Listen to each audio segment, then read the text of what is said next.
Agora hoje, quero que você abra comigo no capítulo 5 do livro de Daniel.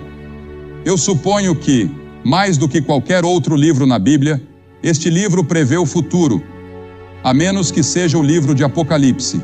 E quando você ler o livro de Apocalipse, sempre leia o livro de Daniel. O livro de Daniel em uma mão, o livro de Apocalipse na outra, e na sua frente o jornal diário, e todos eles se conectam. Porque Daniel é um livro de profecias.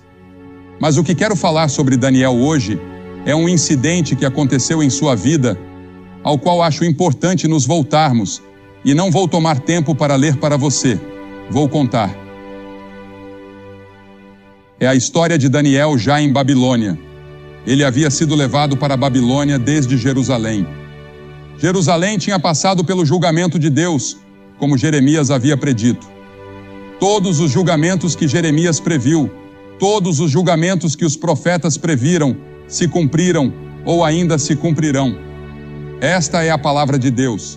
É uma palavra infalível. E em muitos lugares das Escrituras, a Bíblia prediz aquele futuro dia de julgamento e aquele período futuro de julgamento que virá sobre o mundo. Bem, Jerusalém foi julgada como Jeremias havia previsto.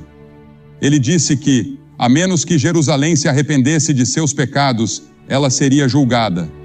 E o julgamento veio.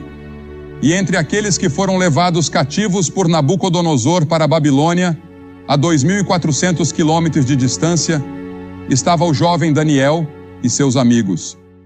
Eles eram apenas adolescentes e foram levados para a Babilônia. Daniel foi um dos jovens especialmente escolhidos por Nabucodonosor para ser levado à Babilônia e treinado na sua corte, sendo instruído em todas as artes e ciências dos babilônios.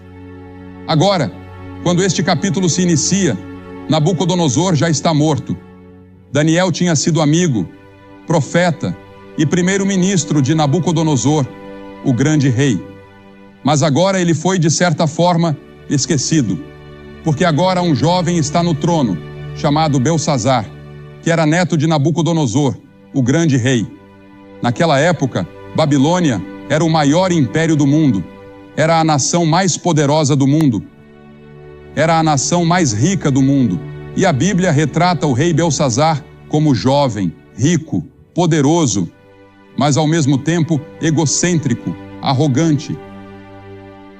E a Bíblia ensina que Deus odeia o orgulho. E Jesus diria anos depois, em Mateus 23, quem se exaltar será humilhado. Se você tenta se vangloriar de quão grande é e deixa Deus de fora, ou age como se pudesse resolver seus próprios problemas e organizar sua vida sem a ajuda de Deus, Deus diz, eu vou derrubar você. E além disso, ele era um homem muito despreocupado. Ele amava o conforto e o prazer. E a Bíblia diz, ai dos que estão à vontade. Nós, na América, estamos em paz, em comparação com o resto do mundo. E assim, Belsazar havia acabado de ganhar algumas vitórias militares. E seu pai, que era um grande general, estava nas fronteiras, liderando suas tropas de vitória em vitória. Então Belsazar decidiu que queria comemorar. Ele resolveu dar uma grande festa, a maior que Babilônia já tinha visto. Babilônia com todo o seu glamour. Babilônia com toda a sua riqueza. Babilônia com tudo o que tinha. Ele disse, faremos a maior festa da história do mundo. Então, ele ordenou as melhores danças, os melhores vinhos, as melhores comidas, e enviou convites a 1.000 dos seus lordes e damas de todo o império para que viessem. E eles chegaram em suas carruagens enfeitadas de joias, e naquela noite, enquanto estavam festejando, dançando e bebendo nos jardins suspensos, que Nabucodonosor havia construído para sua esposa Midiana, Belsazar ficou bêbado. Lá estava ele, rei de um império, mestre de um banquete, o centro de todas as atenções, dançando a noite toda. Mas a Bíblia diz, não se engane, Deus não se deixa escarnecer. Tudo o que o homem semear, isso também colherá. Belsazar, cuidado, o julgamento está vindo. Você está indo longe demais. Há um ponto além do qual a paciência de Deus não vai. Existe uma linha traçada entre as nações, entre indivíduos, famílias e comunidades. Jó disse: os que lavram a iniquidade e semeiam a maldade, isso colherão. Continue lavrando sua iniquidade, continue semeando sua maldade. Um dia você vai colher isso. Oséias disse: porque semearam o vento, colherão tempestade.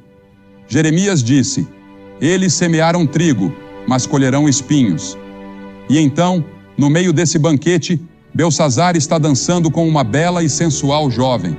E de repente, todos ficam em silêncio. Dá para ouvir uma agulha cair. Seu rosto fica pálido. A Bíblia diz que ele começa a tremer. Porque lá na parede, uma mão sem braço começa a escrever. E todos sentam ali, tremendo, se perguntando o que era aquilo, que coisa estranha era aquela. Belsazar tentou ler.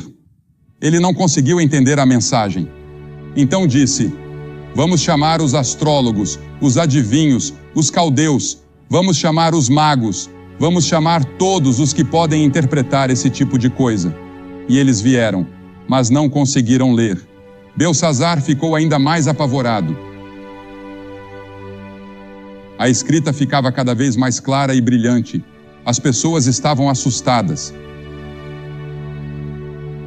E sua mãe ouviu falar sobre isso, e ela, por sinal, não estava na festa. Mas ela entrou e disse: filho, o que é isso que estou ouvindo sobre uma escrita estranha? E ele apontou para a parede. Ela disse: